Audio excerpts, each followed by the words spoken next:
नमस्कार, कैसे हैं आप सभी? जितने भी जो बच्चे हैं, जितने भी जो स्टूडेंट्स हैं जो इस वीडियो को देख रहे हैं, सबसे पहले मैं आप सभी को कांग्रेचुलेट करना चाहूँगा कि वो जो कहावत है ना लाखों में एक, आप सभी ने उस चीज़ को प्रूव कर दिया है। लैक्स ऑफ स्टूडेंट्स ने इस एग्ज़ाम को दिया था और आज आप उन सेलेक्टेड 2000 बच्चों में से हो जिनको इंटरव्यू के लिए कॉल मिला है। और ये कितनी अच्छी स्टेज है कि इस 2000 में से आधे बच्चों का सिलेक्शन तो होना तय है। अब जो हमारा अल्टीमेट एम है वो ये है कि पीडीएफ में तो हमारा नाम आ जाएगा, थोड़ी सी भी मेहनत करेंगे तो हम पीडीएफ में तो जरूर आ जाएंगे। जो हमारा सबसे मेन मोटिव रहना चाहिए वो ये रहना चाहिए कि अपन टॉप 50 में कैसे आए, कि हमको एक बार में ही प्रॉपर रैंक मिल जाए। इसके लिए ना हमको छोटा सा ना असेसमेंट करना पड़ेगा। इसको बोलते हैं अपन सिक्वेशनल असेसमेंट। थ्रू आपको ट्रेंड एनालिसिस देखना है, पेपर का पैटर्न देखना है। अभी बहुत सारे ऐसे बच्चे हैं जो अपने जैसे इंटरव्यू दे के बाहर आ रहे हैं तो उनको अपन बोलते हैं इंटरव्यू ट्रांसक्रिप्ट्स। ट्रांसक्रिप्ट मतलब जैसे ही कोई बच्चा इंटरव्यू दे के बाहर आया तो उससे अंदर क्या पूछा, इन दिनों कैसा पैटर्न चल रहा है, तो इसके बेसिस पे प्लस बहुत सारे एक ऐसी भी थ्योरीज चलती है हमारी पैरेलली। बिकॉज अभी देखिए मॉक इंटरव्यू चल रहे हैं जिसके अंदर ऑनरेबल एमएल कुमावत जी बैठते हैं, ऑनरेबल लक्ष्मण गौड़ जी बैठते हैं, मैं भी हूँ, हमारे ऑनरेबल ब्रिजेंद्र सिंह जी बैठते हैं, अभिषेक सर भी बैठते हैं, पूरी सम्यक की टीम है और ये सारी की सारी कोर यूपीएससी वाली टीम है। और दो जिनके नाम मैंने आपको स्टार्टिंग में दिए वो ऑलरेडी देखो बिल्कुल उस पेडेस्टल पे बैठ चुके हैं, जिनको एग्जाम ही नहीं, उन्होंने सेलेक्ट ही नहीं किया, उनको ये भी मालूम है कि सिलेक्शन क्यों करना है और कैसे करना है।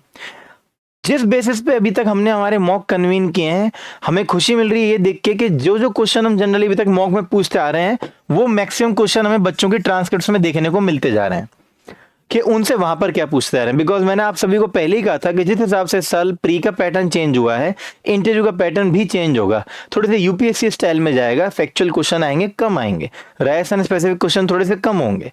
अब आप देखिए कि मैं आज आपको कुछ एक बेसिक सी चीज बताऊंगा और बिलीव मी ये इन सेट ऑफ क्वेश्चन से क्वेश्चन जरूर स्ट्राइक होंगे आपके इंटरव्यूज के अंदर, जिसको अपन बोलते हैं पर्सनैलिटी टेस्ट।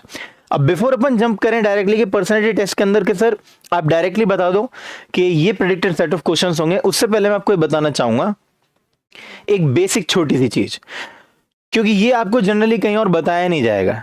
जब भी आपका मॉक इंटरव्यू होगा आप एक तो वेल ड्रेस्ड होंगे, एक दिन पहले पहुंचेंगे अपने वेन्यू पे, भले ही आप अजमेर के पास ही क्यों नहीं रहने वाले हो, एक दिन वहां पहले पहुंचो। कोशिश करो बिल्कुल एक दिन पहले अर्ली मॉर्निंग पहुंच जाओ ताकि जितने बच्चों को जो इंटरव्यू है उनसे आप इंटरेक्ट कर पाओ और जान पाओ कि अंदर मूड क्या चल रहा है चेयरपर्सन का, उनके जनरल ट्रेंड ऑफ क्वेश्चंस क्या चल रहे हैं, खुद को उस हिसाब से मेंटली प्रिपेयर करो। एक दिन पहले पहुंचोगे, वेल ड्रेस्ड होंगे और अल्टीमेटली जब आपको वहां पहले पहुंचना होगा तो सबसे पहले बच्चे बहुत ज्यादा मिस्टेक करते हैं, बट आपको एक चीज हमेशा याद रखनी है, जो भी चेयरपर्सन होगा सिर्फ उसको एक बार आपको हाथ जोड़ के ग्रीट करना है। आप उनको नमस्कार भी बोल सकते हैं, गुड मॉर्निंग भी बोल सकते हैं based on the timing outside. और अगर पैनल में कोई एक मेंबर फीमेल है तो सबसे पहले आप उनको नमस्कार करेंगे, बाकी फिर चेयरपर्सन को और बाकी सबको एक बार आप हेड नोड करेंगे। जाते समय भी जब आप जाएंगे तो सिर्फ और सिर्फ चेयरपर्सन को ग्रीट करेंगे और बाकी सबकी तरफ एक बार हेड नोड करेंगे और आप चले जाएंगे। सबको आपको 5 बार thank you thank you thank you thank you नहीं बोलना है, फिर नमस्कार नमस्कार नमस्कार नमस्कार नहीं बोलना है, एक ही बार बोलना है। ये बहुत बेसिक एटिकेट था, ये शायद आपको अब तक पता भी चल गया होगा। अब आते हैं बिल्कुल मुद्दे पे कि प्रेडिक्टेड सेट ऑफ क्वेश्चंस क्या है। ये कुछ एक मैं आज आपके संग थीम्स शेयर करने वाला हूं। इन थीम्स पे अगर आप काम करेंगे, बिकॉज आज इस वीडियो को बड़ा प्राउडली मैं सामने क्यों लेके आ रहा हूं, बिकॉज अब तक हम लोगों ने जितने भी मॉक्स किए हैं, अब पूरा का पूरा आप देख लो मार्च और अप्रैल के अंदर ऑलमोस्ट 80 to 90% क्वेश्चन आके स्ट्राइक हुआ है। वहां जो रिमेनिंग के सेट ऑफ क्वेश्चन थे वो हर एक बच्चे के हॉबी और जो वर्किंग प्रोफाइल थे उसमें डिफर करते रहते हैं based on the panel member भी कौन है। बट आप सोचो अगर आपने 80-90% क्वेश्चन की अगर ऑलरेडी आपने मेहनत कर ली हो तो उस दिन आपके लिए चीजें काफी ईजी हो जाएंगी। अब ये जो थीम्स है मैं इस थीम के बारे में आपको बताता हूँ। जब आप वहां पे जाएंगे तो आपके संग कोई ऐसा पर्ची नहीं जाएगा, आपका पूरा का पूरा वहां पे फॉर्म बायोडेटा नहीं जाएगा। आपसे कुछ एक सेट ऑफ क्वेश्चन हैं जो आपसे ऑलरेडी पूछ सकते हैं, जिनमें अपन बात करते हैं फर्स्ट ऑफ ऑल हॉबी। अब हॉबी के अंदर मैक्सिमम बच्चे, मैं आपको पहले बता देता हूं कि किन को रखना है किन को नहीं रखना।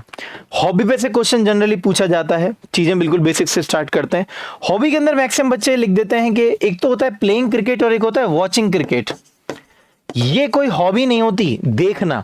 हॉबी वो होता है जो आप खाली टाइम में करो, हॉबी वो होता है जो आपकी प्रोडक्टिविटी को बढ़ाए, हॉबी वो होती है जिसमें आप एंगेज्ड हो। बात समझ में आया? जिससे आपको कुछ ना कुछ सीखने को मिले। हर वो चीज जिसमें आप अगर पहले ही लगा दो वॉचिंग फुटबॉल, वॉचिंग क्रिकेट, ये कोई हॉबी नहीं होती। वो आपको चाहे तो बहुत अच्छे से ग्रिल भी कर सकते हैं इस चीज पे। और अगर आपने कोई भी स्पोर्ट्स ले लिया है हॉबी के अंदर, तो अब मैं आपको उसके अंदर बता देता हूँ बेसिक सी क्या क्या चीज आपको जरूर पता होनी चाहिए। जो भी आपने गेम चूज किया है उसका स्टेडियम या फिर उसका कोर्ट साइज आपको जरूर पता होना चाहिए। राजस्थान के कौन से ऐसे इंपॉर्टेंट प्लेयर्स हैं जिनका उन स्पोर्ट्स के अंदर कंट्रीब्यूशन रहा है, इस स्पोर्ट्स के रिगार्डिंग कौन कौन से ऐसे अवार्ड होते हैं जो स्पेसिफिकली मिलते हैं, इस स्पोर्ट्स ने अब तक क्या क्या अचीवमेंट दिलवाए हैं, कौन से लेवल पे, एक तो नेशनल लेवल पे और एक स्टेट लेवल पे, ये आपको जरूर पता होने चाहिए जनरली। और इस स्पोर्ट से आपकी खुद की लर्निंग क्या है, आपने खुद ने क्या सीखा। और जनरली हॉबी के अंदर आप एक ऐसा स्पोर्ट चूज करो जिसमें नंबर ऑफ पर्सन जनरली कम हो। जैसे फॉर एग्जांपल किसी ने अगर लिख लिया कि हाँ भाई मेरा क्रिकेट है हॉबी, तो उसका मतलब जब तक 11 लोग इकट्ठे नहीं हो जाएंगे कायदे से, मैं तो क्रिकेट नहीं खेलूंगा। फुटबॉल अगर लिख दिया तो वो उतने मुझे लोग चाहिए। अभी अगर आपकी हॉबी ऐसी नहीं है तो फटाफट से उसको इनकलकेट कर लो, चैट जीपीटी पे चले जाओ और जाके सर्च कर लो कि 100 most probable question of this sports. Hardly top 10 की आप प्रिपेयर कर लो, उतना ही काफी है। कोशिश करो कि ऐसा हॉबी चूज करो जिसमें नंबर ऑफ पर्सन्स आपके क्या हो, कम इन्वॉल्व, ऐसा स्पोर्ट्स चूज करो। बैडमिंटन हो गया, चेस हो गया, कोई ड्राइंग हो गया, आर्ट हो गया। इन दिनों में आपको ट्रेंड बता देता हूं, अगर आप हॉबी के अंदर कुछ एक ऐसी चीज आगे बनाते हो जो बिल्कुल ही यूनिक है, फॉर एग्जाम्पल कि मैं जो भी हाउस होल्ड वेस्ट होता है उनको मैं रीयूज कर लेता हूं या फिर कर लेती हूं, बिल्कुल यूनिक, तो ऐसा लगता है कि कितना नयापन है इसके अंदर। अब जरूरी नहीं है आप इसी को आगे कॉपी करो, आपको मैंने एक ट्रेंड बता दिया, अगर आप हॉबी को अगर लेके जाओगे तो जनरली ये सेट ऑफ क्वेश्चन आपके हॉबी से जरूर आएंगे। नेक्स्ट चीज हॉबी के बाद में सेकेंड चीज आता है आपका ग्रेजुएशन। अब देखो ग्रेजुएशन बहुत सारे स्टूडेंट्स का मैं मॉक इंटरव्यूज के अंदर देख रहा हूँ 2015-17 के बीच के अंदर हो रखा है। मेजॉरिटी ऑफ द स्टूडेंट्स का तब है, जिनका अर्ली भी है कोई बात नहीं। अब मैक्सिमम बच्चे पूछते हैं कि सर ग्रेजुएशन सब्जेक्ट है जो हमको कितना डिटेल के अंदर याद होना चाहिए। कुछ कुछ बच्चे ऐसे भी हैं जो ग्रेजुएशन के साथ साथ पोस्ट ग्रेजुएशन भी हैं, जिनको पीजी भी मिला हुआ है। कुछ कुछ पीजी के साथ साथ नेट भी हैं या फिर जेआरएफ भी हैं। अब आप बिल्कुल कॉमन सेंस से मेरी बात अच्छे से ध्यान से सुनना, कोई भी बच्चा अगर पीजी है तो इसका मतलब उसका एक सब्जेक्ट के अंदर क्या आ चुका है, एक्सपर्टीज। उस सब्जेक्ट का आपको एटलीस्ट मेन सिलेबस जितना तो पता ही होना चाहिए।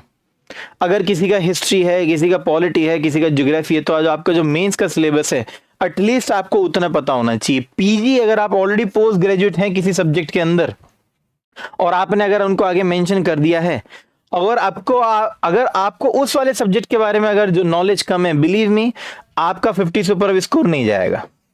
अब आप वहीं के वहीं पीछे रह जाओगे, मतलब आप एक्सपर्ट हो कि भी एक्सपर्ट नहीं हो।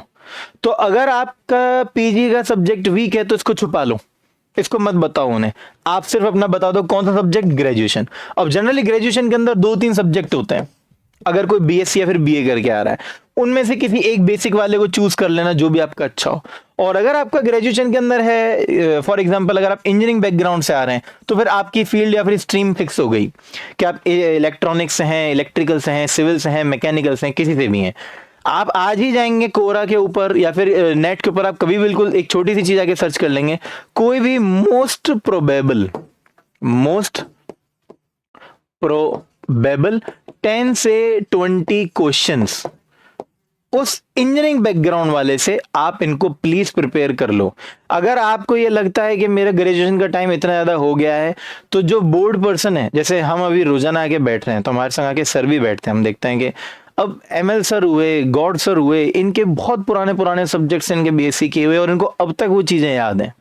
तो अगर किसी आदमी को 50 साल पुरानी भी चीज याद है तो आप ये नहीं कह सकते कि आपको 5-10 साल पहली चीज पढ़ी हुई भूल गए आप, अगर उनको याद है तो। अब बेसिक क्या है, वही सेम चीज आपको मेंस के लायक ये चीज जरूर पता होना चाहिए। अगर आपके बीएससी के अंदर कोई सब्जेक्ट आ रहे हैं, सपोज करिए ऐसे मान लीजिए फिजिक्स केमिस्ट्री मैथ आ रहा है, तो फिजिक्स और केमिस्ट्री को आप उतना याद कर लो जो आपका वहां पे साइंस के मेंस के सिलेबस में है। अगर आपका कोई क्वेश्चन जनरली मिस होता है ग्रेजुएशन से फिर पोस्ट ग्रेजुएशन से, तो अच्छा इमेज नहीं जाएगा और वो आपके स्कोर को 50 के अराउंड लेके आ जाएगा, जो आप नहीं चाहेंगे। तो अगर इंटरव्यू डेट नहीं आई है या फिर आ गई है, अभी से अपना ग्रेजुएशन और पोस्ट ग्रेजुएशन सब्जेक्ट पे काम करना स्टार्ट कर दो। अगर आपकी पीजी में पकड़ अच्छी है और आपने कुछ एक क्वेश्चन का जवाब बहुत अच्छे से दे दिया, आप 60-65 प्लस भी चले जाओगे। और अगर आपको लग रहा है मैंने ढर्रे में ही पोस्ट ग्रेजुएशन कर लिया है, मुझे उसका अब तक कुछ भी आइडिया नहीं है, उनको मत बताओ आपके आपने पोस्ट ग्रेजुएशन कर भी रखा है क्या। बात समझ में आई। नेक्स्ट अपन चलते हैं थर्ड मोस्ट इंपॉर्टेंट थीम पे। मैक्सिमम लोग होते हैं जो ऑलरेडी किसी ना किसी जॉब में होते हैं, या फिर ऐसे कर लीजिए कि वो ऑलरेडी कहीं ना कहीं वर्किंग होते हैं। आपका जो भी जॉब प्रोफाइल है, उस जॉब प्रोफाइल के अंदर आपकी जो भी ड्यूटीज हैं, आपके जो भी फंक्शंस हैं, उन फंक्शंस पे रह के जो भी चीज आपने अब तक पॉजिटिव वहां पे आप जो भी चीज लेके आए, उस ड्यूटी पे रह के आपने जो भी चीज अब तक नेगेटिव आके देखी, और जो भी चीज आपने नेगेटिव आके देखी, इनका फ्यूचर में क्या क्या सोल्यूशन होना चाहिए, ये सब आपका प्रिपेयर्ड होना ही चाहिए।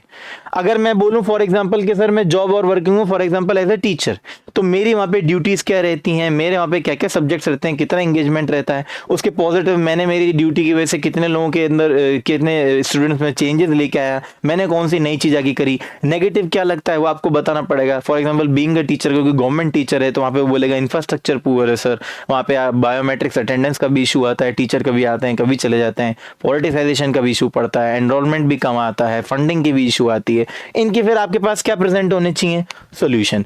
अगर आप जॉब में और वर्किंग में हो तो बिलीव में आपका 60 से लेके 70% तक का इंटरव्यू यहीं चला जाएगा। और अगर आपने इसके अंदर थोड़ा सा भी अच्छा सा अगर उनको बता दिया तो इससे आपकी क्या इमेज जाएगी कि ये बहुत ही सिंसियर बच्चा है, ये बहुत ही सिंसियर एस्पायरेंट है, क्योंकि इसने अब तक जहां पे अपनी लाइफ को डिवोट किया है, इसको उसके बारे में ऑलमोस्ट मैक्सिमम चीजें मालूम है। तो ऐसे सिंसियर आदमी की, ऐसे सिंसियर व्यक्ति की तो सर्विसेज और एडमिनिस्ट्रेशन को सबसे ज्यादा जरूरत होगी। अगर आपने यहाँ पे जॉब प्रोफाइल में, क्योंकि बिकॉज मैक्सिमम जो बच्चे हैं वो रैंक इंप्रूवमेंट के लिए भी आ रहे हैं।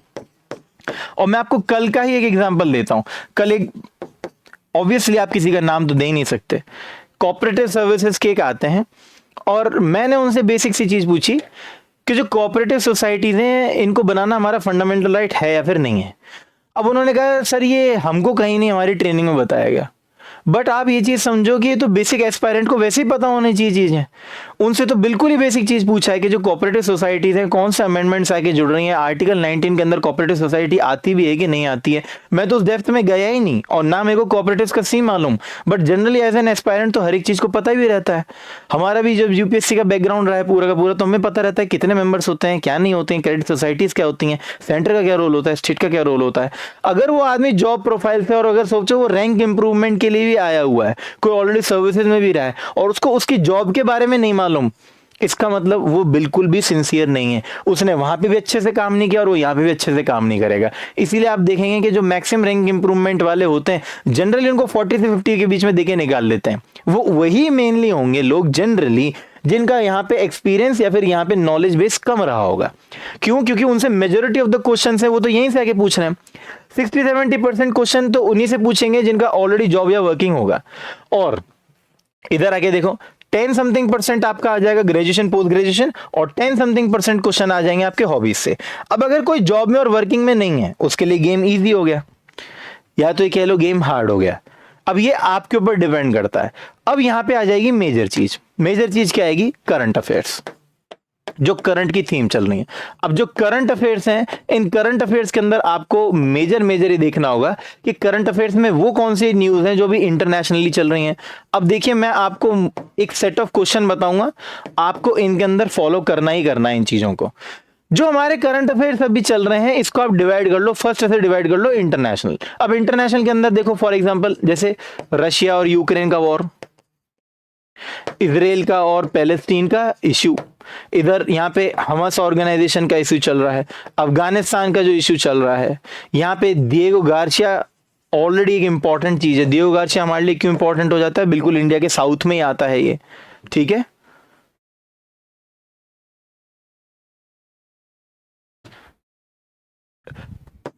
नेक्स्ट है ये जितना भी जो इंटरनेशनल ये जो न्यूज आपकी चल रही है यहाँ पे, इन इंटरनेशनल न्यूज को आपको ये देखना पड़ेगा कि ये इंटरनेशनल जितनी भी जो आपकी न्यूज चल रही है इनका हमारे इंडिया पे क्या इम्पैक्ट है, आपको ये अच्छे से देखना है कि इसका इंडिया में क्या इम्पैक्ट पड़ेगा। फॉर एग्जांपल रशिया यूक्रेन का अगर वॉर चल रहा है तो इसका इंडिया पे क्या इम्पैक्ट पड़ेगा। इजराइल का पैलेस्टीन का इश्यू चल रहा है तो इसका इंडिया पे क्या इम्पैक्ट पड़ेगा, ये आपसे वहां पे पूछेंगे ही पूछेंगे। बात समझ में आया आपको? तो ये तो हो गया बेसिक, ये तो हो गया जो वर्ल्ड में भी जो इवेंट चल रहे हैं वो। दूसरी चीज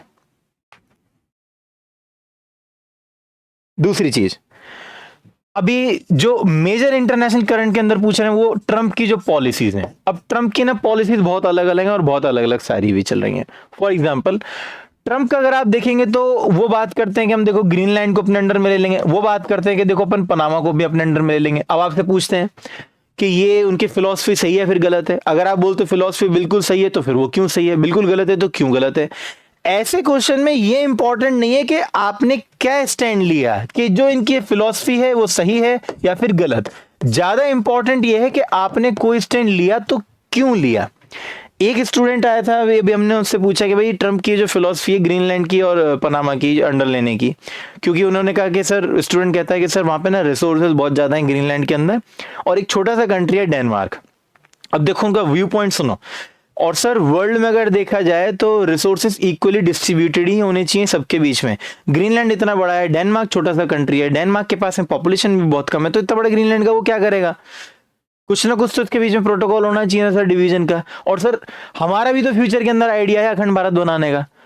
अब उसने अपने आप को डिफेंड किया, अब वो डिफेंड सही होगा या फिर गलत होगा वो बोर्ड डिसाइड करेगा। कोई यही बोल सकता है सर गलत होगा। ऐसे तो कोई बहुत बड़ी जो कंट्री है, जो मिलिट्री पावर है, वो तो किसी भी कंट्री को अपने अंडर में ले लेगी, तो अलग अलग कंट्रीज बचेंगे ही नहीं।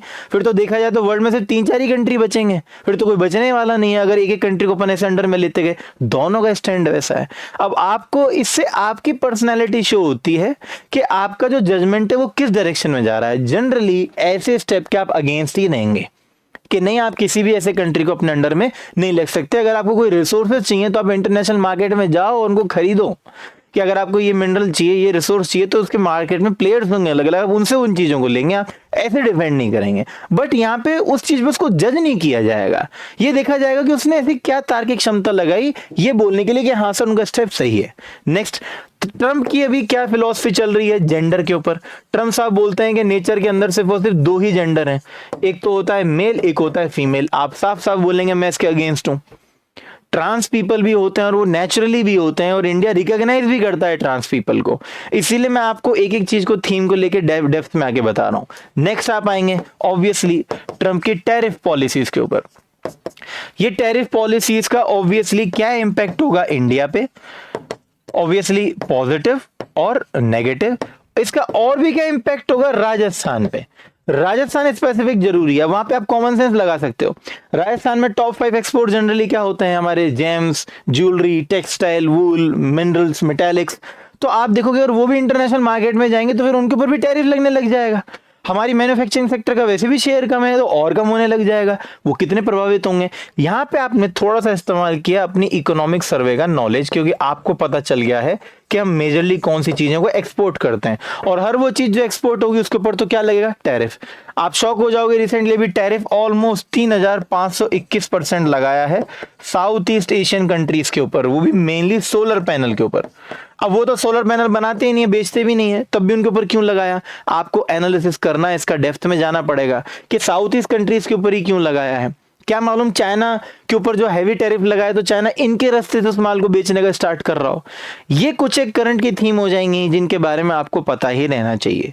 ठीक है, आप जो भी करंट की थीम पढ़ रहे हो उस करंट की थीम का आपको सबसे पहले देखना है कि कोई सी भी थीम हो, चाहे तो इंटरनेशनल इंसिडेंसेस न्यूज हो, चाहे वो ट्रंप वाली पॉलिसीज हो, उनका भारत पे क्या इंपैक्ट पड़ने वाला है। बात समझ में आया आपको। नेक्स्ट, इंटरनेशनल के अंदर जो और रैंडम एपिसोड जैसे आप अदर्स या फिर मिसलेनियस में ले लो, जैसे एक्स्ट्राडिशन, इन दोनों काफी चल रहा है। अब ये एक्स्ट्राडिशन क्या होता है, किन कंट्रीज के बीच में होता है, क्यों होता है, अगर किसी भी एक कंट्री के अंदर कोई आदमी ऑलरेडी अगर उसको गिरफ्तार कर रखा है तो क्यों डिलेज हो जाते हैं, इट इज व्हाट, इसकी नीड क्या है, इट इज व्हाई, और एग्जांपल्स, इसके एग्जांपल्स क्या है। बात समझ में आया, क्योंकि एक्स्ट्राडिशन बहुत इंपॉर्टेंट चल रहा है, आपको इसके बारे में जरूर देखना है, बहुत फेवरेट है। अब रैंडम क्वेश्चन है, इसमें एंडलेस क्वेश्चन बन जाएंगे, कौन सी कंट्रीज के साथ में है, क्यों बन रहा है, डिले क्यों होता है। फॉर एग्जांपल अगर मेरी भी जुडिशरी है और मेरे यहाँ पे कोई मुजरिम है और आपकी कंट्री भी चाहती है इसको बुलाने के लिए, तो पहले मैं उसको मेरी जुडिशरी के हिसाब से जितने भी जो केसेस लगे हैं पहले मैं उनको रिजोल्व करूंगा, उसमें तो टाइम लग ही जाएगा, इसलिए जनरली कभी कभी लेट आता है। लेटेस्ट एक्स्ट्राडिशन किसका हो रहा है, अभी देखो तवव्वुर राना अभी न्यूज के अंदर चल रहा है। वो जितने भी जो एक्स्ट्राडिशन वाले जो पर्सनैलिटीज हैं, जितने भी जो पर्सन हैं, उनका क्या क्या रोल है। अब वो एक नीरव मोदी है, एक मेहुल चौकसी है, उनका किससे रिलेटेड है? उनका फाइनेंशियल से रिलेटेड है। वो राणा को जिसको भी लेके आए हैं वो कौन है अपने आप में? वो एक टेररिस्ट है। अगर वो टेररिस्ट है तो वो ऑब्वियसली कौन सी ऑर्गेनाइजेशन से है, उस ऑर्गेनाइजेशन की और क्या क्या हिस्ट्री रही है। अब आप सोचो कितना इजी इंटरव्यू हो जाएगा आपका अगर आपने बेसिक चीजों को पढ़ लिया। वो आपसे कितना इंप्रेस होंगे, क्योंकि ये जो चीज न्यूज में चल रही है आप तो रैंडम कुछ भी प्रिपेयर करो, और एक जो रैंडम मैं आपको बता रहा हूं यहाँ पे बेसिक सी चीजें, एक बार इनको अच्छे से प्रिपेयर करो, ठीक है। कुछ एक बेसिक सी चीजें जो मैं और आपके जो इंटरनेशनल अरीना के अंदर चल रही हैं अभी लेटेस्ट में ही आपने अगर देखा होगा तो वर्ल्ड हेरिटेज साइट्स। अब वर्ल्ड हेरिटेज साइट्स के अंदर अभी रिसेंटली अगर आप देखेंगे अभी हमारा एक मेमोरी रजिस्टर और आया, उसके अंदर भरत मुनि का नाट्य शास्त्र और भगवत गीता दोनों को मेंशन किया। अभी जो वर्ल्ड हेरिटेज साइट्स होती हैं ऑब्वियसली कौन देता है तो सबको पता होगा। इनके पॉजिटिव्स क्या हैं, इनके नेगेटिव्स क्या हैं, इनके नेगेटिव्स भी आपको देखने होंगे। इनके नेगेटिव्स क्या होते हैं, कभी कभी होते हैं तो जैसे फॉर एग्जांपल जयपुर है, जयपुर एक यूनेस्को एफिलिएटेड सिटी भी है। ये जयपुर का नेगेटिव नहीं हुआ कि हम यूनेस्को एफिलिएटेड सिटी हैं, जयपुर स्मार्ट सिटी भी है और यूनेस्को से एफिलिएटेड सिटी भी है। क्या आपको सच में लगता है कभी भी चार दीवारी वाली साइड अंदर में जाओ? अब आपसे वो ट्रांसपेरेंटली पूछेंगे, आप ट्रांसपेरेंटली बताइए कि आपको सच में लगता है जयपुर एक स्मार्ट सिटी है कि यूनेस्को का सिटी है? नहीं लगता। गाय भैंस घूम रहे हैं, कुत्ते घूम रहे हैं, जानवर घूम रहे हैं, कहीं पे कोई साइकिल ट्रैक नहीं है। अभी 1-2 महीने पहले ही एक वृद्ध बुजुर्ग की देखो डेथ हो गई थी, उसको सांड ने कुचल दिया था, 67 समथिंग उनकी एज थी। ये कोई स्मार्ट सिटी की पहचान होती है क्या? आपको स्पेसिफिक ये चीज बोलनी है। हाँ हम है भी, हम प्रोग्रेस भी कर रहे हैं, बट प्रोग्रेस काफी स्लो है। इतनी स्लो है कि वो बहुत ज्यादा लीकेजेस भी आ रहे हैं। तो कभी कभी हमको टैग मिल तो जाता है, हम उस टैग को इंप्लीमेंट नहीं कर पाते हैं। तो आपको इंटरनेशनल न्यूज में ऐसे पूरा का पूरा आइडिया लेके चलना पड़ेगा। फिर अगर नेक्स्ट आएंगे तो अब आप आ जाओ इंडिया लेवल न्यूज पे। अब इंडिया लेवल न्यूज पे जब भी आप आओगे सबसे पहले आपको मेजर एक ही चीज देखनी है, वो क्या है? लास्ट 1 मंथ का मिनिमम आपके पास में होना चाहिए करंट अफेयर्स। आपका कोई सा भी मीडियम है, चाहे हिंदी हो चाहे इंग्लिश हो, अगर हिंदी है तो उसको कन्वर्ट करके पढ़ो। आपको मैं ऑफिशियली बता रहा हूं, आपको पढ़ने चाहिए ये न्यूज़पेपर। एक तो पढ़ना चाहिए आपको इंडियन एक्सप्रेस और उसका एक्सप्लेन्ड वाला पेज। नेशनल न्यूज़पेपर्स की बहुत बड़ी टीम लगती है किसी भी न्यूज़ को बनाने के लिए। स्टेट वाइज जो न्यूज़पेपर होते हैं वो बहुत छोटे छोटे से होते हैं, उनके अंदर डोमेन और होराइजन इतना बड़ा नहीं होता। आपको बड़ा होराइजन लेके जाना पड़ेगा। आपको कोशिश करनी है कि इंडियन एक्सप्रेस के साथ साथ आप द हिंदू के एडिटोरियल्स भी पढ़ो। अब फॉर एग्जाम्पल, अब मैंने आपको ये तो बता दिया ये चीज आपको पढ़नी है। अब एग्जाम्पल के तौर पे चलते हैं इंडिया के अंदर। अभी भारत में हमारे जो सबसे पहले जो न्यूज चल रही है अभी एक तरीके से देखा जाए तो कौन सी चल रही है? Indus water treaty. अभी बोल दिया कि एक एक बूंद को तरसेगा पानी। अब आपसे पूछेंगे कि सच में एक बूंद पानी को तरस रहा है पाकिस्तान? क्या हमारे पास में भी वो इंफ्रास्ट्रक्चर है जो जिसके अपन थ्रू पानी के सारा का सारा पानी रोक लेंगे इंडस का? नहीं। आपको ट्रांसपेरेंटली बात बोलनी है कि मिनिमम भी 5 से 10 साल लग जाएंगे हमको। अभी हमारे पास इतने सारे डैम नहीं है, इतने सारे वहां पे बैराजेस नहीं है, वहां पे वाटर को डाइवर्ट नहीं कर सकते। अभी हमारे पास वहां पे कैनाल नेटवर्क नहीं है। और रोकोगे तो कैसे रोकोगे? चलो एक तो ये हो गया, क्या पानी को रोकना चाहिए, क्या उसके लिए हमारे पास में इंफ्रास्ट्रक्चर है? आपको हकीकत दिखानी है। नहीं भी इंफ्रास्ट्रक्चर नहीं है, अच्छा बनेगा, हाँ बनेगा, कितना टाइम लगेगा? लग जाएगा सर 5-10 साल। ठीक है, बता दिया आपने। फिर वो आपसे पूछेंगे क्या ये पानी को रोकना एथिकल है? वॉर होते हैं दो गवर्नमेंट के बीच में, आपको ये बात पता होनी चाहिए। जब भी कभी वॉर होता है तो आपको पता होगा कि आर्म फोर्सेस के ऊपर हमला होता है, उनके ऊपर बम गिरा जाते हैं, सिविलियंस के ऊपर नहीं होता अटैक। तो आप क्या सिविलियंस का पानी रोक लोगे? तो आपको वहां पे ट्रांसपेरेंटली बोलना पड़ेगा कि भाई वहां के बच्चे हैं, वहां के बुजुर्ग हैं, वहां के गरीब किसान हैं, वहां की महिलाएं हैं जो पानी पे डिपेंडेंट हैं, उनका क्या होगा? प्लस जो पानी जा रही है अपने आप में सिर्फ और सिर्फ 2 कंट्री की नहीं है, ये नेचर की बनाई हुई चीज है, इसका एनवायरमेंट पे इम्पैक्ट होगा। ये अरेबियन सी में जा रहा है, अरेबियन सी की पूरी पूरी बायोडाइवर्सिटी होगी जो इसके ऊपर डिपेंडेंट होगी, कितना बड़ा फॉरेस्ट इकोसिस्टम होगा जो इसके ऊपर डिपेंडेंट होगा। हमको पानी तो रोकना ही है, तो इसको तो धमकी की तरह यूज लेना ही लेना है। हमेशा हमको जो भी कोई ट्रीटी आती है उसमें डिप्लोमेसी को ऊपर रखना है, क्योंकि डिप्लोमेसी ही होती है जो बहुत ज्यादा इंपॉर्टेंट होती है। किससे? वॉर से। वॉर में तो क्या है, 2 लोग लड़ रहे हैं, और वॉर तो तभी होगा जब डिप्लोमेसी नहीं होगी। और डिप्लोमेसी इसका मतलब ब्यूरोक्रेट्स नहीं आपके पास उतने ढंग के। अब आप इतनी अच्छी साउंड बात बोलोगे तो आपको समझ में आएगा ना। अगर आप ये वॉर के बाद में भी क्या होती है, डिप्लोमेसी तो होती है। तो वही चीज ही आपको वहां पे स्पेसिफिकली बात को बताना पड़ेगा। कि नहीं कि इंडस वाटर ट्रीटी है, हाँ रोक रहे हैं, ये वार्निंग साइन की तरह है, हम इंफ्रास्ट्रक्चर बना के रखेंगे, उनको डराएंगे बीच बीच में, अगर जब भी कहना नहीं मानेगा बांध बंद कर देंगे फ्यूचर के अंदर, 2-4 दिन पानी आने जाने नहीं देंगे, पर हमेशा के लिए थोड़ी रोक सकते हैं किसी भी पानी को, आप समझो। अगर हम ऐसे करने लग गए तो फिर चाइना भी यही काम करेगा यारलुंग सांगपो पे, ब्रह्मपुत्र का पानी फिर हमारे पास भी नहीं आएगा।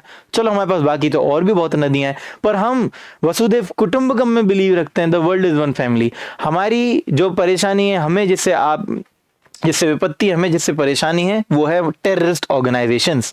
और जहां जहां टेररिस्ट ऑर्गेनाइजेशन होंगे, जो आप पीएम मोदी जी का स्टेटमेंट बिल्कुल बोलोगे बिल्कुल वैसे, और एक टेकन मूवी के अंदर ही बहुत अच्छा स्टेटमेंट आया था, I will find you and I will kill you wherever you are, I am a man of specific skills, हर वो चीज आगे बोलो उनको। हम टेररिस्ट ऑर्गेनाइजेशन के अगेंस्ट है, सिविलियंस के अगेंस्ट नहीं है। ये धरती 80 साल पहले भारत पाकिस्तान दोनों के लोग बिल्कुल सेम थे। मैं इतना डेप्थ में क्यों बोल रहा हूं, क्योंकि इंडस वाटर ट्रीटी मॉक्स में तो चली रही है, आपके इंटरव्यू में भी चल रही है, और मई में जिस भी बच्चे का भी इंटरव्यू होने वाला है सबसे जरूर पूछेंगे। अब शायद मैंने आपको बता दिया इसके और बेसिक क्वेश्चन क्या आएगा। इंडस वाटर ट्रीटी के ऊपर आपको और इंपॉर्टेंटली इसकी ट्रिब्यूटरीज भी देखनी है।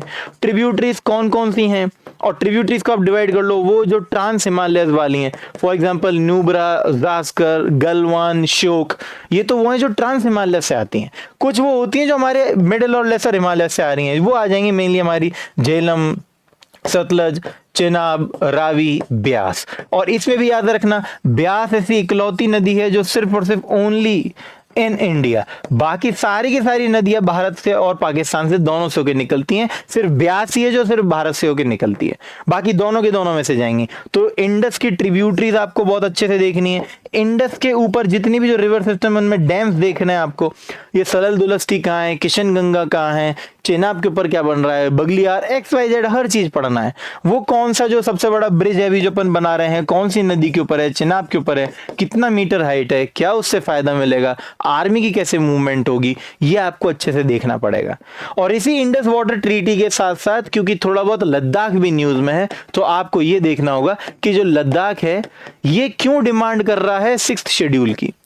ये 6th शेड्यूल की अगर डिमांड कर रहा है तो 6th शेड्यूल और 5th शेड्यूल के अंदर क्या डिफरेंस होता है, ये आपको अच्छे से देखना है। बिकॉज मैक्सिमम लोग इंडस वाटर ट्रीटी तो पढ़ के जा रहे हैं, पर इंडस का मेजोरिटी ऑफ द एरिया है वो लद्दाख से भी होकर निकल रहा है, और इसको भुला चुके हैं, और यही वो चीज बार बार पूछ रहे हैं आपसे, और आपको ये चीज पता रहनी चाहिए।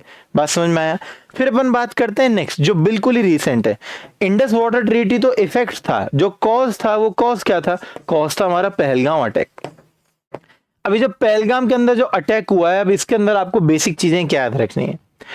एक तो ये जो टेररिस्ट ऑर्गेनाइजेशंस थी वो कौन सी हैं जो इन्वॉल्व हैं, जो भी ऑर्गेनाइजेशंस हैं उनका जो भी कह लो मिलिट्री कमांडर है, जो भी उनका जो हेड है वो कौन है, और इनका हिस्ट्री यानी हमारे यहाँ पास्ट में क्या ट्रैक रहा है इंडिया के अंदर, आपको वो पता होना चाहिए। TRF है, LET है, तालिबान है, कौन है उनकी फुल फॉर्म, उनका भी हेड कौन है, आपको सब पता होना चाहिए। अब ये जो चीज है जो यहाँ पे अब नेक्स्ट आ रही है, ये सबसे ज्यादा इंपॉर्टेंट है। पहलगांव के अंदर क्या क्या रोल है, आर्टिकल 370 का। पहलगांव के अंदर क्या क्या रोल रहा है अग्निवीर स्कीम का। अग्निवीर स्कीम को बोल देंगे अग्निवीर को और पहलगांव अटैक को, दोनों को कनेक्ट करके आप बताओ। चाइना का क्या रोल रहा है, और अभी जो यहाँ पे इलेक्शंस हुए हैं सक्सेसफुली वो, अब आप देखो कितना डोमेन ऑफ क्वेश्चन खुल गया है। और वही जो PM साहब ने अपने मन की बात में कहा है कि पाकिस्तान भी ये चाहता है कि जब से हमने 370 हटाई है वहां पे चैन आ गया है, वहां पे अमन आ गया है, वहां पे सब के सब लोगों के पास में रोजगार आ गया है। वो नहीं चाहते इन लोगों के बीच में एकता बनी रहे, और उन्होंने इस चीज को देखो कितने अच्छे से प्रूव कर दिया कि वहां पर आए लोकल्स उनके साथ में है, और उन्होंने इस चीज को कितने अच्छे से प्रूव कर दिया। अब हिंदूज और मुस्लिम में वापस से देखो डिफरेंशिएशन स्टार्ट हो गया। वो यही तो चाहते थे शुरू से, और इसी चीज को मिटाने के लिए तुम क्या लेके आए थे 370। तो हमको ये होने नहीं देना है, आपको यही बात बोलनी है वहां पे। हम किसके अगेंस्ट हैं, टेररिस्ट के अगेंस्ट, हम लोकल लोगों के अगेंस्ट नहीं है।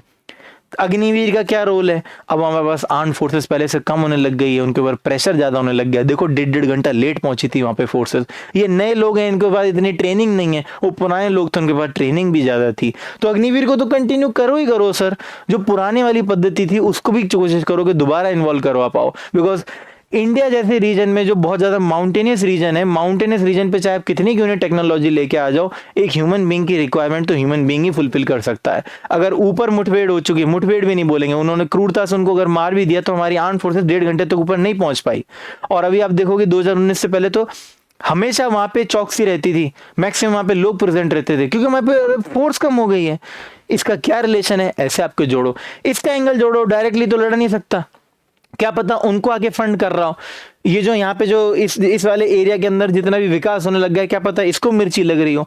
वहां पे सक्सेसफुल अगर इलेक्शन होने लग गए तो वो सेंटर के और ज्यादा करीब जाएंगे, स्टेट के और ज्यादा करीब जाएंगे वो लोग, क्योंकि उनको वहां से बेनिफिट्स मिल रहे हैं। फिर अगर किसको इशू आएगा, पाकिस्तान को इशू आएगा, तो वो सभी के सभी चाहते थे, फिर उन्होंने क्या एग्जीक्यूट कर दिया, हमारा पहलगांव अटैक। आपको ऐसे डाइवर्सिफाइड पॉइंट्स वहां पे कनेक्ट करना है। एक भी चीज अगर आपसे पूछी, मैं कहता हूँ अगर 370 का लिंक पूछा है, आप बाकी सब बोल दो उनके सामने। आप इमेजिन करो आपकी कितनी अच्छी इमेज जाएगी कि आपने इतना इन डेप्थ में उसको एनालिसिस कर रखा है उस टॉपिक को। ये सारी की सारी चीजें जो भी हमारे करंट में चल रही हैं। दूसरा, इसके अलावा कुछ एक और माइनर टॉपिक्स हैं, जैसे यूसीसी, राजस्थान को लाना चाहिए कि नहीं लाना चाहिए, इसके पॉजिटिव क्या होंगे, इसके नेगेटिव क्या होंगे, one nation one election, delimitation commission, और सबका favourite new education policy. New education policy is like a thumb rule, ये इनका फेवरेट चेरी हो गया है। ये जो भी अगर आ रहा है उससे इसको पूछ ही रहे हैं। अब आपको इसके अंदर एक टेक और एक स्टैंड लेना बहुत जरूरी है ट्रांसपेरेंटली। अगर कोई नॉर्थ इंडियन है या फिर ऐसे कह लो कोई भी अगर ऑलरेडी हिंदी जानता है, तो क्या उसको तीसरी लैंग्वेज पढ़नी चाहिए न्यू एजुकेशन पॉलिसी के तहत?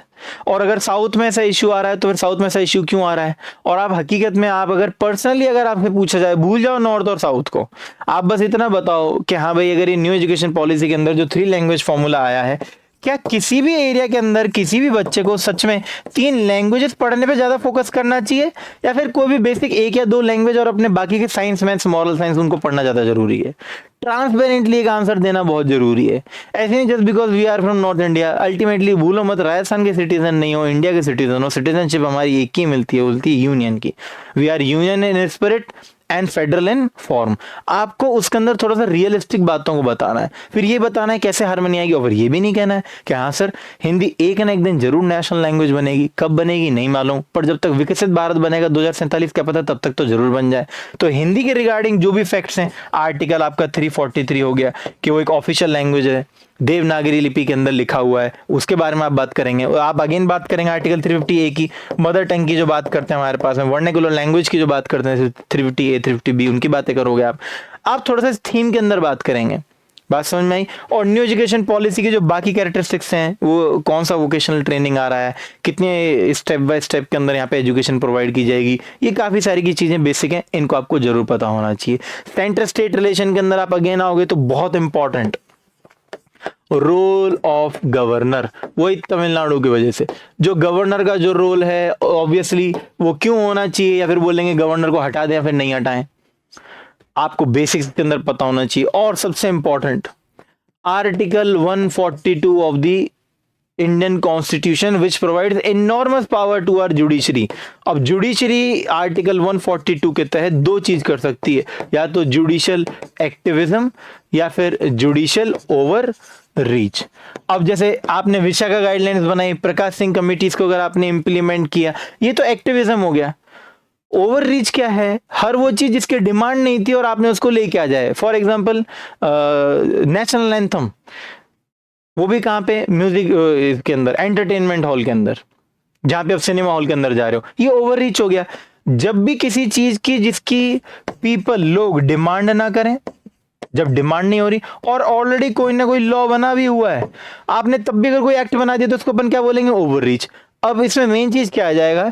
रिसेंटली इसी तमिलनाडु में गवर्नर वाले इशू पे जुडिशरी ने आर्टिकल 142 के तहत भी ये बता दिया है कि 3 महीने से ज्यादा नहीं रोक सकते। अब इस पे आपका क्या टेक है? बिकॉज एक थ्योरी आती है, इसको अपन बोलते हैं सेपरेशन ऑफ पावर, उसके अंदर लेजिस्लेचर, एग्जीक्यूटिव और जुडिशरी तीनों ऑर्गन अलग अलग होते हैं। आप उसमें फिर ट्रांसपेरेंटली बताए, देखिए यहाँ पर इसको अपन एक्टिविज्म ही कहेंगे, ओवर रीच नहीं कहेंगे, क्योंकि एक डेमोक्रेटिक कंट्री के अंदर, एक डेमोक्रेटिक स्टेट के अंदर लोग पावर देते हैं किसको? अपने लेजिस्लेटर्स को। आप हमारे लिए जाओ और कानून बनाओ, अगर उस कानून को गवर्नर पास ही नहीं कर रहा है तो ऐसे तो इमेजिन करो 5-5 साल तक अपनी जेब में रखेंगे इसको, और कोई भी कानून पास ही नहीं होगा। जब कोई भी कानून पास ही नहीं होगा तो कोई ऐसा काम ही नहीं हो पाएगा। या तो आप ऊपर वालों की सारी सारी बातें मानते रहो, या फिर तो वो तो इमरजेंसी टाइप ही हो गई एक तरीके से, जब कोई इनएक्टिविटी आ जाएगा फिर आपको उससे कनेक्ट करना पड़ेगा। जो पार्लियामेंट्री फॉर्म ऑफ गवर्नमेंट होती है वो कौन सी टाइप ऑफ गवर्नमेंट होती है? होती है रिस्पॉन्सिबल।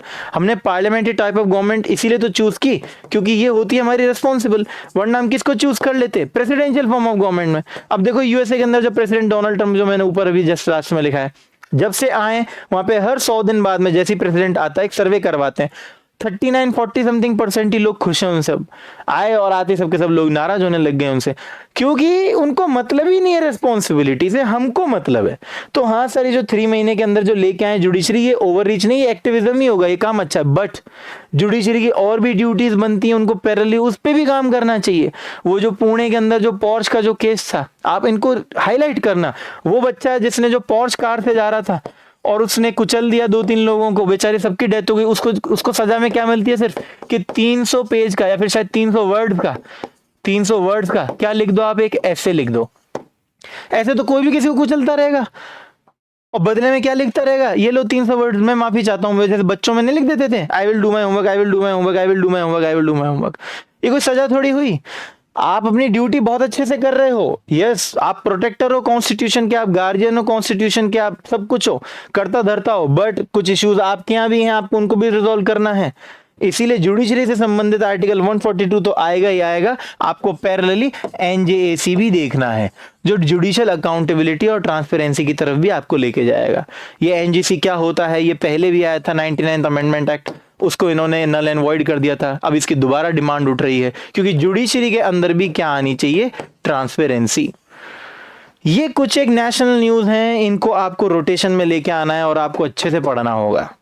अब पैरेलली जो न्यूज में इंडस वाटर ट्रीटी और जो पाकिस्तान के साथ साथ में कुछ एक कीवर्ड्स और चल रहे हैं जिनको आपको मैं रैंडमली बता रहा हूं, उनको आपको पढ़ना है। ये टूल किट्स क्या होते हैं? ये वर्ड बहुत इंपॉर्टेंट है। ये अर्बन नक्सल्स क्या होते हैं? और मैं कह रहा हूं अगर वो आपसे पूछ भी नहीं रहे तो मैं चाहूंगा कि आप अपने इंटरव्यू में ये वर्ड उनको आगे से आगे बोलो कि sir during this time the people has to be connected, they have to take a single voice but the tool kits are activated. अब बोलेंगे what are the tool kits? Tool kit क्या होते हैं? फ्लॉन्ट करो अपनी knowledge. Sir urban Naxals, ये भी एक इशू है। प्लस हमारा सारा का सारा ध्यान तो पाकिस्तान की तरफ जा ही रहा है। अभी आपको पैरेलली पता होना चाहिए कि इंडिया के अंदर नक्सलिज्म, अभी देखो आप पेपर के अंदर लगातार 7-8 दिन से मुठभेड़ चल रही है वहां पे लोगों की। होम मिनिस्टर साहब ने ऑलरेडी बोल भी दिया कि नक्सलिज्म भारत से खत्म हो जाएगा 31 मार्च 2026 को। तो आपको पता होना चाहिए कि नक्सलिज्म क्या होता है, आपको पता होना चाहिए कि इंसर्जेंसी क्या होती है, आपको पता होना चाहिए कि टेररिज्म क्या होता है। इन सब में डिफरेंस क्या है, कितना इंपॉर्टेंट हो जाएगा, बिकॉज तीनों की तीनों थीम इंटरनेशनल में और नेशनल न्यूज में भी चली रही है पैरेलली भी। आपको इन चीजों पे थोड़ा सा भी काम करना है। प्लस आपको देखना होगा वियना कन्वेंशन क्या है जो भी न्यूज में, और वियना कन्वेंशन में अपनी नॉलेज फ्लॉन्ट करना। वियना कन्वेंशन एक तो वो भी जो भी इंडस वाटर ट्रीटी के तहत आपने न्यूज में सुनी होगी, प्लस एक वियना कन्वेंशन आपकी ओजोन डिप्लीटिंग सब्सटेंस के रिगार्डिंग भी है। तो बोलना अगर आपसे पूछे वियना कन्वेंशन या फिर नहीं भी पूछे तो आप आगे से नॉलेज फ्लॉन्ट करो। और 2 टाइप की है उसको भी आपको बताना पड़ेगा। पैरेलली पाकिस्तान ने भी शिमला एग्रीमेंट के ऊपर अभी क्वेश्चन उठाया है, तो ये शिमला एग्रीमेंट क्या होता है इसको आपको देखना पड़ेगा। भारत लेवल पे ऑलरेडी क्राइम के रिगार्डिंग हमने ऑलरेडी कुछ एक बॉडीज बना रखी हैं, जैसे CCTNS, NIA क्या होता है आपको अच्छे से देखना पड़ेगा। पहली बार अभी न्यूज में आया कि कोबरा टीम को वहां पे भेजा है भारत ने। कोबरा टीम क्या होती है, कोबरा को आपको अच्छे से देखना पड़ेगा। माइन्यूट चीजें। और अगर मैं कह रहा हूं आपसे नहीं भी पूछ रहे, आपसे पूछे अगर पहलगाम अटैक आपको क्या करना पड़ेगा अगर आप फ्यूचर में से अटैक करोगे? सर मैं ऑलरेडी ना डिप्लॉय करके रखूंगा, स्टैंड बाय मोड में रखूंगा कोबरा टीम को। अच्छा कोबरा टीम क्या होती है, बोलना स्टार्ट कर दो। मैं कह रहा हूँ ये जितनी भी जो एंसिलरी नॉलेज है इन टॉपिक पे आप पढ़ के रखो, बिकॉज 2 तरह के इंटरव्यू होंगे। एक तो वो होंगे जो वो अपनी मर्जी से आपसे क्वेश्चन पूछे, और एक ये होंगे कि जो भी सेंटेंस जैसे ही खत्म हो रहा है आप उसमें एक नया पुंछल्ला सा छोड़ दो कि सर ये लो मैं आपको अगली चीज दे रहा हूं, अब आप इससे क्वेश्चन मुझसे पूछना स्टार्ट करो। बात समझ में आया? फिर वो जो यूथ पे क्वेश्चन क्या होते हैं, ड्रग्स पे क्वेश्चन क्या होते हैं, कुछ राजस्थान स्पेसिफिक हैं, जैसे राजस्थान स्पेसिफिक हमारा ईस्टर्न राजस्थान कैनाल प्रोजेक्ट चल रहा है, ठीक है, हमारा लूनी नदी कितना ज्यादा पोल्यूटेड है। आपको बहुत अच्छे से देखना होगा अपना इकोनॉमिक सर्वे, इस पे थोड़ा सा आपको अच्छे से काम करना पड़ेगा। क्लाइमेट चेंज के ऊपर बहुत अच्छे से काम करना पड़ेगा। मैं कह रहा हूँ इकोनॉमिक सर्वे अच्छे से पढ़ जाओ, मैक्सिमम चीज आपकी डन हो जाएंगी। कोई भी अगर विमेन अगर वहां पे पहुंच रही है तो फिर उनसे वो जरूर पूछेंगे विमेन रिलेटेड कौन कौन सी स्कीम्स लेके आओगे, वही जो सर्वे के अंदर रिटर्न है उन्हीं के नाम बताओ, उन्हीं को अच्छे से आके आप डिप्लॉय करो। जयपुर स्पेसिफिक 2-3 चीजें भी काफी न्यूज में चल रही है, क्या पता देखो लो फ्यूचर में आ जाए। मेट्रो क्यों फेल हो रही है जयपुर के अंदर? जयपुर के अंदर अगर आप आओगे तो आपको मेजर 3 इश्यूज क्या मिल रहे हैं? इनफैक्ट आप लोग जिस भी डिस्ट्रिक्ट से बिलोंग कर रहे हो, आप जिस भी डिस्ट्रिक्ट से हो, उस डिस्ट्रिक्ट के 3 पॉजिटिव और 3 नेगेटिव, चाहे वो कुछ भी आपको पता होना चाहिए। और 3 पॉजिटिव 3 नेगेटिव ऐसे डिवाइड कर लेना, socio economic political, socio economic political. Maximum बच्चे जो झुंझुनू से आते हैं, पूछता हूँ भाई लिटरेसी रेट तो इतनी ज्यादा है तो सेक्स रेशियो इतना कम क्यों है? अगर ऑब्वियसली अब जब फ्यूचर में अगर आप वहां पे अगर एज ए कलेक्टर बन के पहुंच जाए, प्रमोट होके, तो फिर आप उस सेक्स रेशियो को कैसे टैकल करेंगे, कैसे डील करेंगे?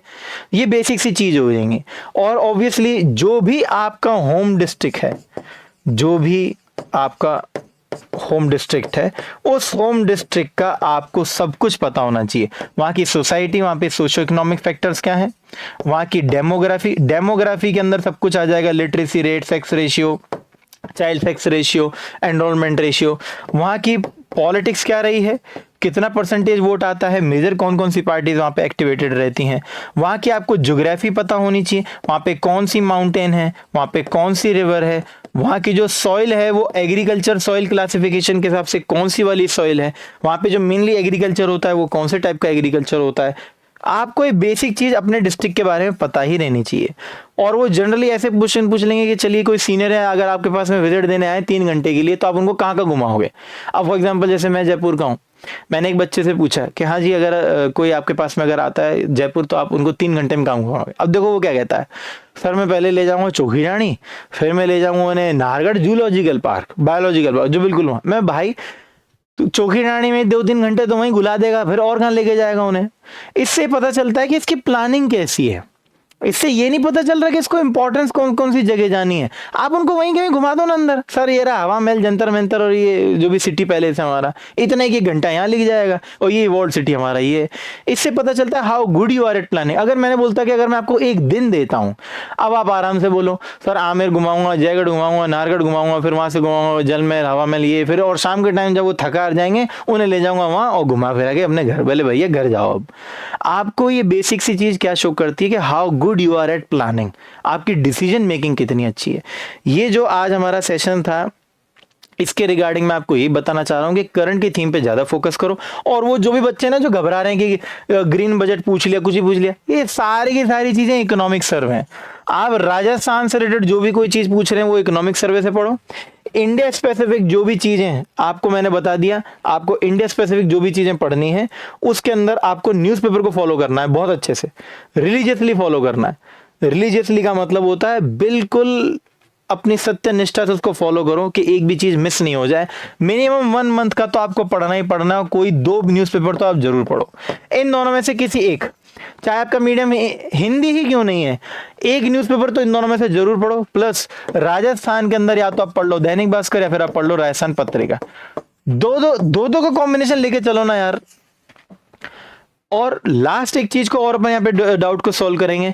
मैक्सिमम बच्चे ये भी कह रहे हैं सर हमारा ना पैरेलली मेंस भी चल रहा है तो हम क्या करें? आपके हाथ में जो चीज ऑलरेडी आ चुकी है, जहां से मैंने आज हमारा इंटरेक्शन का स्टार्टिंग की थी, आप अभी ऑलरेडी लाखों में एक हो। आप समझ क्यों नहीं रहे हो कि आप कितने काबिल हो? 6 लाख बच्चे जो फॉर्म भर रहे हैं, आप ऑलरेडी 2000 में आ चुके, लाखों में तो आपकी गिनती कुछ हजारों में आ गई है। 2000 में से 1000 का सिलेक्शन तय, 2 में से 1 को छांटना है। कैसे कैसे लोग आ रहे हैं, आप थोड़ी सी इतनी भी नॉलेज रख लोगे तो बिल्कुल टॉप पे आ जाओगे। और अगर आपको मेंस की तैयारी करनी भी है तो आप पहले ऐसे प्रिपरेशन करो कि मेरी थोड़ी बहुत मेहनत होती भी जाए, किसकी? इंटरव्यूज की, थोड़ी बहुत मेंस की भी। जैसे आपका ग्रेजुएशन सब्जेक्ट हो गया, साइंस हो गया, करंट अफेयर हो गया, उनको उसी स्टाइल में पढ़ो कि आप इंटरव्यू की प्रिपरेशन कर रहे हो। आंसर राइटिंग को भी ड्रॉप कर दो। अगर आपका इंटरव्यू बहुत अच्छा चला जाता है इस साल, तो क्या मालूम आपको नेक्स्ट साल ये इंटरव्यू देना ही नहीं पड़े इस वाले मेंस का। तो दिन का 60-40% डिवोट करो, आप अभी से टाइम डिवोट करो। 60% टाइम दो अपने पर्सनैलिटी टेस्ट को और 40% टाइम दो आप अपने मेंस को। और मेंस के अंदर वो वाले जो सब्जेक्ट हैं आपके, जैसे वो sports, yoga, law, behaviour, management, जिनका रोल इधर इंटरव्यू में नहीं आने वाला, उनको पेपर के जस्ट पास के लिए रखो।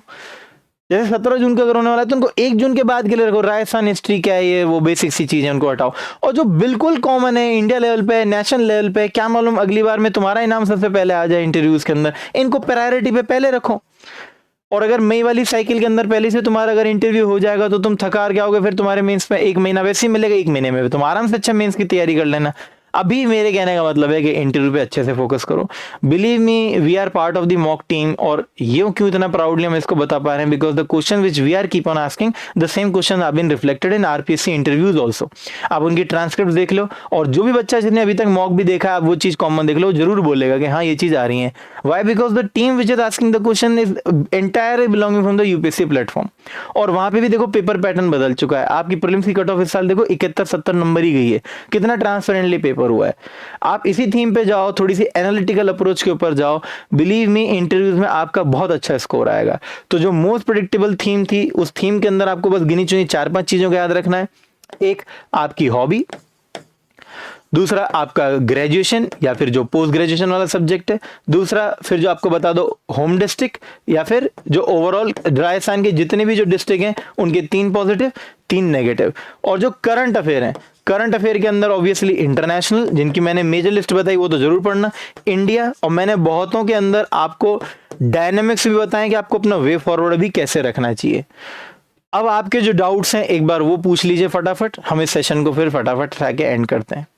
जिस किसी को कोई भी अगर डाउट है तो प्लीज पूछिए। आप न्यू एजुकेशन पॉलिसी के साथ ना उसको और ऐड कर लेना प्लीज, भारत न्याय संहिता को, क्योंकि इन दोनों वो भी काफी न्यूज में चल रहा है। आप लोग पूछिए भी क्या पूछना चाह रहे हैं, इसमें कहीं आप ऐड कर लेना बीएनएस को, भारत न्याय संहिता।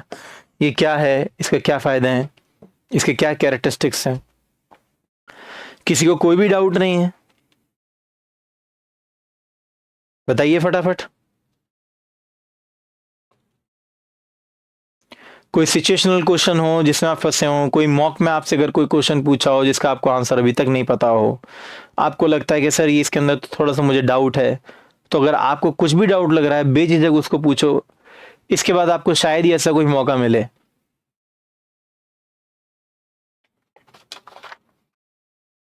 और सर्वे को अगर आप अच्छे से पढ़ के चले जाएंगे तो आपको पता चल जाएगा वहां पे अलग अलग पॉलिसीज आई हुई हैं। एमएसएमई पॉलिसी, एमसेंट पॉलिसी, वो एवीएक्सआरजीआर कुछ तो ऐसा पॉलिसी है, कुछ 8-9 10 समथिंग कुछ नया नया पॉलिसी और स्कीम्स अगर बन के आया इकोनॉमिक सर्वे के अंदर, आप उसको प्लीज अच्छे से देखिएगा। आप राजस्थान का इकोनॉमिक सर्वे अगर आपको देखेंगे तो आपको राजस्थान के अंदर उसको काफी मदद मिल जाएगी, आपको स्कीम्स में काफी मदद मिल जाएगी। थोड़ा सा बस करंट पे अच्छे से आप फोकस रखो। जो लोग जॉब में और वर्किंग में, उनका मैक्सिमम क्वेश्चन तो जॉब और वर्किंग से ही आएगा। और मई में जिनका भी इंटरव्यू है, जो अभी तक मैंने करंट अफेयर आपसे डिस्कस किए, ये तो बहुत ही बेसिक हो जाएंगे, आपको बेयर बेसिक मिनिमम तो करना ही है। चलिए, किसी को कोई डाउट नहीं है, कोई बात नहीं। आप सभी को all the very best. Rajesh Kumar Meena, I am not able to justify YRS।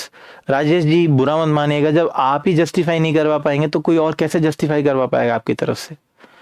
आप क्यों RS बनना चाहते हैं, ये आप ही को तो बताना होगा। अब वो उसके पीछे आप क्या लॉजिक देना चाह रहे हैं। अब मुझे नहीं मालूम आपका वर्किंग प्रोफाइल क्या है, आप ऑलरेडी जॉब में थे कि नहीं थे। अगर आपसे ये चीज पूछा है, मतलब मैं बनना चाह रहा हूँ पर क्यों बनना चाह रहा हूँ ये मैं बता नहीं पा रहा, तो फिर शुरू आप आगे जाके फिर पब्लिक डीलिंग कैसे करवा पाएंगे। और ये बड़े बेसिक से क्वेश्चन होते हैं कि अपने बारे में 3 नेगेटिव बताओ, 3 पॉजिटिव बताओ, आपको RS क्यों बनाया जाए। जो सच है उनको वही बोलो, क्योंकि ऑब्वियसली कोई एक्सेप्ट करे या फिर नहीं करे, जॉब डाइवर्सिफिकेशन है, आगे जाके इंप्रूवमेंट रहेगा, पोर्टफोलियो ज्यादा है, पीपल से भी कनेक्ट है, हायरार्की से भी कनेक्ट है, करियर प्रोग्रेशन काफी अच्छा है। हर एक ह्यूमन बीइंग का ये by the virtue of being a human being progress पाना तो सबकी एक बेसिक कॉमन चीज होती है। कोई किसी छोटी चीज पे आके क्यों सेटल इन हो। और मेरे को लगता नहीं है कि भाई इससे अच्छा कोई और मौका मेरे लिए मिल पाएगा। हाँ, इसीलिए मैं, अगर मुझे ऑप्शन ही मिल रहे हैं कि इतनी सारी सर्विसेज में कोई एक सर्विस चूज करनी है, मैं RS ही चूज करूंगा। जीवन में सबको एक ना एक बार जरूर ट्राई करना चाहिए। अब्दुल कलाम जी भी तो ट्राई करते गए, देखो एंड तक कहाँ तक पहुंच गए, प्रेसिडेंट ऑफ इंडिया तक। अगर कोई भी आदमी ट्राई ही नहीं करता, कोई भी आदमी इनोवेट ही नहीं करता, तो क्या मालूम हम मैक्सिमम जो आज फ्रूट्स और बेनिफिट्स मिल रहे हैं हमको ये चीज मिलते ही नहीं। I feel I have the potential, I feel I can serve the people, I feel I can be a better connect between citizen and the government, and I like diversity, and I want to see my own progress also, and I want to set an example. That is why I want to come into the services. बात समझ में आई। उसको बिल्कुल आप common चीज आके बोलो। आपने मॉक दिया कि फिर हमारे साथ कभी, राजेश कुमार जी? अब आप ऑलरेडी देखो करंट वर्किंग आपका अगर पे स्केल ज्यादा हुआ, इसका मतलब RS है, तो फिर आप बोलो कि sir income is not a issue with me, मैंने अब तक इतना पैसा कमा भी लिया है ना, what I need is diversification. क्या मालूम अब तक सर मेरी फील्ड जॉब नहीं रही हो, मैं अब तक टेबल चेयर बॉडी पे रहा हुआ, एक आर्म चेयर बॉडी पे रहूंगा, उसके अंदर बिल्कुल मोनोटोनी सी आ चुकी है लाइफ के अंदर। अब तो लाइफ के अंदर कुछ लगता ही नहीं, कुछ न्यूनेस भी है क्या, वर्क लाइफ बैलेंस भी कुछ समझ में नहीं आ रहा है। और सर जितना मुझे वहां पे पे मिल रहा है, मुझे नहीं लगता कि मैं उतने पे का लायक भी हूँ। I feel that is wastage of money. उसको वैसे आके बोलो कि सर इतनी सैलरी मिलनी भी नहीं चाहिए, यहाँ पे उतनी सैलरी मिली जितना मेरे में काम हो जाएगा। That is I want to come in this service, I need something newness. और मुझे अब तक वहां पे काम करते करते लगा कि मैं अपने पोटेंशियल को टैप ही नहीं कर पा रहा हूँ।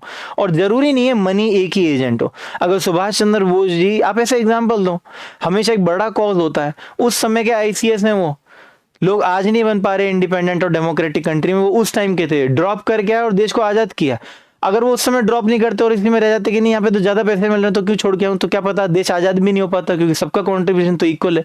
God knows sir, if I will come to the service I can be of some benefit to the society which currently I am not while in this services. आप उसको वैसे बोलो। अब देखो ये मैंने आपको बताया, मैं तो कोई प्रिपेयर करके नहीं आया था। आप इसको अपने ऊपर खुद मन से फील करो कि आप आना चाहते हो तो क्यों आना चाहते हो। बिल्कुल कॉमन सी चीज, अगर कहीं पे 2.5-3 लाख की अगर आपको सैलरी मिल रही है, 50,000 में क्या हो जाएगा आपका, आप 1/6 पे क्यों आना चाहोगे। ये चीज आपको ऑलरेडी पता रहना चाहिए। किसी और के कोई भी अगर डाउट्स हैं तो पूछिए। आप सभी को पेपर के लिए all the best and I wish all the students who are there online and live, आप सभी का इंटरव्यू बहुत अच्छा जाए और आप सभी का नाम टॉप 50 में आए। मैं ये नहीं कह रहा हूं कि जब आप बन जाएं तो बिल्कुल चीख के बोलेंगे हाँ भाई हमें इस टीचर ने गाइड किया, ये किया। मन में जरूर याद रखना कि हाँ, if I could be of some help, if Samyak is of some help to you, just accept the fact. और आप इसको आगे जाना, लाइफ भर पूरा मॉडेस्ट रहना और जेनरसिटी रखना। उससे पहले इन चीजों को बस प्लीज आप याद रखिएगा, आपको जरूर ये मदद देंगे। किसी और को अगर कुछ भी डाउट हो तो everyone has my number, you can contact to the team, वो मेरे आपको नंबर फॉरवर्ड कर देंगे। आपको कोई ऐसा डाउट लगता है जो आप सबके सामने नहीं पूछ सकते, कुछ बहुत ही ज्यादा पर्सनल है, जो आपको लगातार मॉक के अंदर वो चीज सामने फेस करने को मिल रखी है, you can have a personal guidance also. उससे आप पूछिए और फिर हमारे मॉक पैनल में भी आके बैठिए, वहां पे आपको बिल्कुल रियल लाइफ एटमॉस्फेयर मिलेगा। बात समझ में आई? चलिए, thank you everyone and all the best to each and everyone of you. I want to see each and everyone of your name. आप सभी का नाम उस टॉप 50 वाली लिस्ट के अंदर मुझे मिलना चाहिए। So congratulation in advance to each and every SDM present here. Thank you and good bye.